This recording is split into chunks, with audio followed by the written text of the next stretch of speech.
Hello friends, welcome back to my channel. Friends, हमारे channel Sindhi Rasoi में आप सभी का बहुत बहुत स्वागत है। आज मैं आपको बताऊंगी कि आप घर में उपलब्ध चीज़ों से मैंगो केक कैसे बना सकते हैं, वो भी बिना मैदे के। तो चलिए हम रेसिपी शुरू करते हैं। केक बनाने के लिए जैसा कि मैंने आपको बताया, हम मैदे का यूज़ नहीं कर रहे। तो आज जो हम केक बनाएंगे ये हम बनाएंगे सूजी से। इसके लिए यहाँ पर मैंने ली है 150 ग्राम रेगुलर सूजी। जो नॉर्मल सूजी हमारे यहाँ आती है वही सूजी मैंने मेज़र करी है। अगर आपके पास बारीक सूजी हो तो आप उससे भी केक बना सकते हैं। मैंने इसे क्या किया, ग्राइंडर जार में डाला, थोड़ा सा चला के इसे फाइन कर लिया। सिर्फ 1-2 मिनट तक ही इसे चलाना है, तो ये खुद ब खुद फाइन हो जाएगी। 75 ग्राम चीनी, ये पाउडर शुगर है, इसे भी मैंने घर में ही नॉर्मली पीसा है। 150 ग्राम मैंगो का पल्प, जितनी आपने लेनी है सूजी, सेम क्वांटिटी आपको यूज़ करना है यहाँ पे मैंगो का pulp. 37 grams refine oil, table spoon से मेज़र करेंगे तो ये 3 टेबल स्पून रिफाइन ऑयल मैंने लिया है। बारीक कटे बादाम, बारीक कटे काजू, 1 teaspoon baking powder, half tea spoon baking soda. तो यहाँ पे मैंने एक बड़ा बाउल लिया, इसमें मैं डाल रही हूँ सबसे पहले ये रिफाइन ऑयल। ये देखिए, ये total 3 table spoon refine oil है और वेट वाइज मेज़र करेंगे तो 37 ग्राम्स रिफाइन ऑयल है।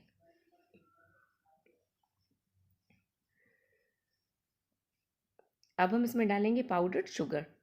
और दोस्तों, चीनी जो आपने लेनी है वो आम के ऊपर डिपेंड करती है। अगर आपका आम बहुत ज़्यादा मीठा है तो इतनी चीनी परफेक्ट है, लेकिन अगर आम आपका खट्टा मीठा है तो चीनी थोड़ी और डलेगी। तो आप एक बार बैटर बना के इसे चेक करें, अगर रिक्वायरमेंट लगे तो आप थोड़ी सी चीनी और डाल सकते हैं। मैंने अभी यहाँ पे 75 ग्राम्स पीसी हुई चीनी यूज़ की है। इन दोनों को हम अच्छे से बीट कर लेंगे। अगर आपके पास इस तरीके का बीटर ना हो तो आप नॉर्मल हैंड विस्कर से भी इसे विस्क कर सकते हैं, तब भी केक अच्छा बनेगा। चीनी और रिफाइन अच्छे से मिल गया है, तो यहाँ पे मैंने डाल दिया मैंगो का पल्प। मैंगो का पल्प भी मैंने लिया था 150 ग्राम। अब इसमें डाल रही हूँ ये सूजी, जिसे हमने ग्राइंडर में बारीक कर लिया है। इन सबको हम अच्छे से मिला लेंगे। अभी मैंने स्पीड रखी है मीडियम। अब यहाँ पे डाल रही हूँ बेकिंग पाउडर 1 टीस्पून, साथ ही डालूंगी baking soda half teaspoon. इन सबको हम अच्छे से मिक्स कर लेंगे। स्पीड को मैंने अब हाई किया है। 1 मिनट तक अच्छे से मिक्स करने के बाद कुछ इस तरीके का बैटर हमारे पास रेडी होगा। किनारों पे बैटर लग गया था तो मैंने उसे चम्मच से निकाल लिया। अब हम क्या करेंगे, इसे ढक के रख देंगे 10 से 15 मिनट तक, ताकि सूजी अच्छे से फूल जाए। 15 मिनट हो गए हैं। आप देख सकते हैं यहाँ पे बैटर अब काफ़ी थिक हो चुका है। तो इसकी कंसिस्टेंसी एडजस्ट करने के लिए हम यूज़ करेंगे दूध। दूध से हमें इसकी कंसिस्टेंसी एडजस्ट करनी है। अभी मैंने 1 टेबल स्पून दूध डाला है, बस अच्छे से मिला रही हूँ।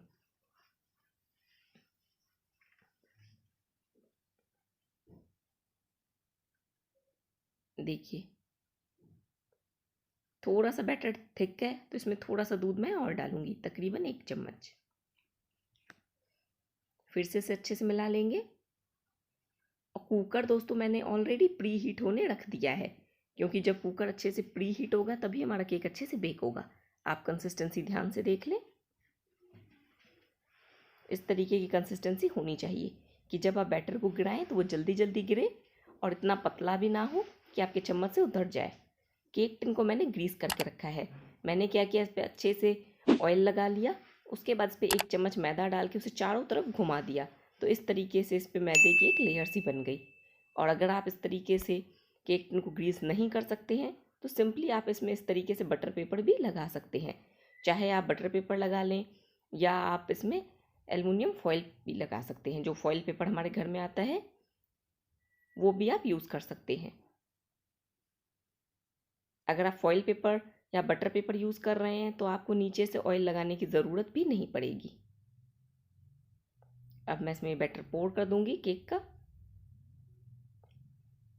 केक का सारा बैटर यहाँ पे मैंने पोर कर दिया है। इसे चम्मच से थोड़ा सा इस तरीके से एक समान फैला लेंगे। ऐसा करने से हमारा केक अच्छे से बेक होगा, वो ऊपर से देखने में ऊबड़ खाबड़ नहीं लगेगा। इसे हम थोड़ा सा टैप करेंगे ताकि इसमें जो एयर बबल्स हैं वो निकल जाए। और अब ऊपर से गार्निश कर रही हूँ बारीक कटे बादाम से। ड्राई फ्रूट्स आप अपने पसंद के यूज़ कर सकते हैं, जो भी आपको पसंद हो आप वो ड्राई फ्रूट्स इस पर डाल सकते हैं। इसे हम हल्का हल्का सा दबा देंगे। साथ ही यहाँ पे डाल दूंगी बारीक कटे काजू।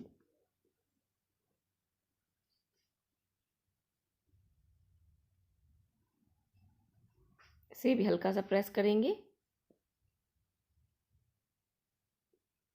अब हम इसे रखेंगे बेक होने के लिए। तो जैसा कि मैंने बताया, कुकर मैंने ऑलरेडी प्री हीट होने रखा था और आप देख सकते हैं इसमें मैंने कोई नमक पानी कुछ नहीं डाला है, सिर्फ एक रिंग स्टैंड ही डाली है। तो इसी तरीके से आपको भी खाली कुकर में सिर्फ एक स्टैंड डाल देना है और उसके ऊपर इस तरीके से केक टिन रख देना है। इसे अच्छे से हम थोड़ा सा सेट कर लेंगे। बटर पेपर किनारों से इधर आ गया है, इसे थोड़ा सा दबा देंगे। कुकर का ढक्कन बंद करूँगी और कुकर की सीटी और रबड़ मैंने निकाल दिया है। केक बेक करते टाइम आप इस बात का खास ध्यान रखें कि कुकर में सीटी नहीं होनी चाहिए और ना ही इसमें रबड़ होनी चाहिए। केक को हम बेक करेंगे लो फ्लेम पे 40 मिनट तक। फ्लेम हमें हाई नहीं करनी है। 40 मिनट हो गए हैं दोस्तों, और आपने देखा मैंने जब केक को बेक किया तो इसका जो ये होल है इसे मैंने गूथे हुए आटे से बंद कर दिया था ताकि इसमें से एयर बिल्कुल भी पास नहीं हो। अब 40 मिनट हो गए हैं, केक बिल्कुल अच्छे से बेक हो गया है। ये देखिए मैंने यहाँ पे नाइफ़ से चेक किया, नाइफ़ बिल्कुल क्लीन निकला है, तो यानी कि केक परफेक्टली बेक है। तो अब हम ये जो हमारा केक टिन है इसे बाहर निकाल लेते हैं। केक टिन को मैंने निकाल लिया है। अब मैं आपको केक को बाहर निकाल के दिखाती हूँ। तो यहाँ पे मैंने एक प्लेट ली है, इस पर हम केक निकाल लेंगे। जब केक अच्छे से बेक हो जाता है ना दोस्तों, तो किनारों को छोड़ देता है इस तरीके से। बस इस तरीके से हमें प्लेट रखनी है और यूं केक टिन को उल्टा कर देंगे हम। केक टिन गर्म है तो इसे मैं कपड़े से अलग करूँगी। काफ़ी आसानी से निकल जाएगा क्योंकि हमने नीचे से बटर पेपर लगा रखा है। तो बस इसे इस तरीके से हल्के हाथों से हम अलग कर लेंगे।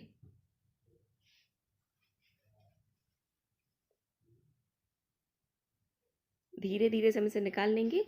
जैसा कि मैंने बताया, आप बटर पेपर या फॉइल पेपर जो भी आपके पास हो आप वो लगा सकते हैं।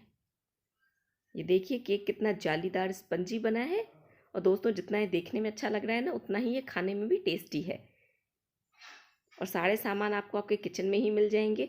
बस आपको चाहिए 150 ग्राम सूजी, 75 ग्राम पीसी हुई चीनी, 150 ग्राम मैंगो का पल्प और 3 टेबलस्पून रिफाइंड ऑयल।